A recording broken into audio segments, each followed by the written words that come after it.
Tribuners bakso menjadi salah satu kuliner yang mudah untuk ditemukan. Namun di Bekasi ada satu bakso yang cukup unik dan berbeda dengan bakso pada umumnya. Tepatnya di Jalan Burangkeng, Kecamatan Setu, Kabupaten Bekasi, Jawa Barat, Tribuners. Bakso di tempat ini memiliki isian dari bagian-bagian sapi, mulai dari kepala sampai bagian ekor sapi. Dan bagaimana cita rasa dari bakso ini akan disampaikan oleh rekan Yolanda Putri Dewanti dari Warta Kota. Silakan rekan Yolanda.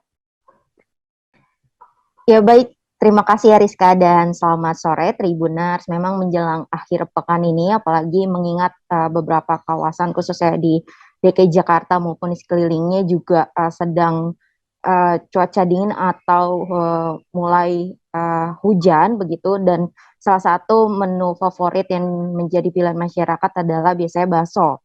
Bakso ini menjadi salah satu kuliner yang banyak diminati oleh masyarakat. Pedagang bakso pun terbilang banyak dan mereka selalu berusaha untuk menciptakan varian bakso yang terbaru. Bakso berlimpah isian memang paling menggoda. Di Bekasi ada bakso viral yang isiannya tuh mulai dari kepala sampai bagian ekor sapi. Tepatnya berlokasi di Jalan Burangkeng, Kecamatan Setu, Kabupaten Bekasi.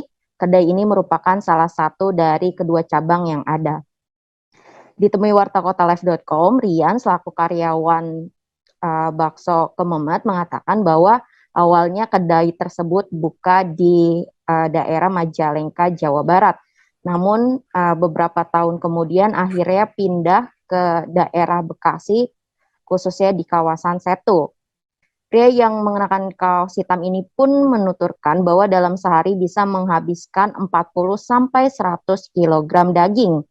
Adapun kedai bakso ini menawarkan beraneka menu pilihan mulai dari tetelan, kikil, lidah, iga atau rusuk, babat, usus, jantung, paru, daging kepala, tulang muda sampai kaki sapi. Harga yang dibanderol pun bervariasi, mulai dari 15.000 per porsi hingga 80.000 per porsi.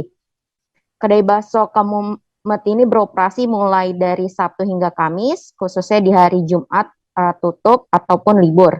Dimulai pukul 8 pagi hingga 8 malam. Begitu Ariska.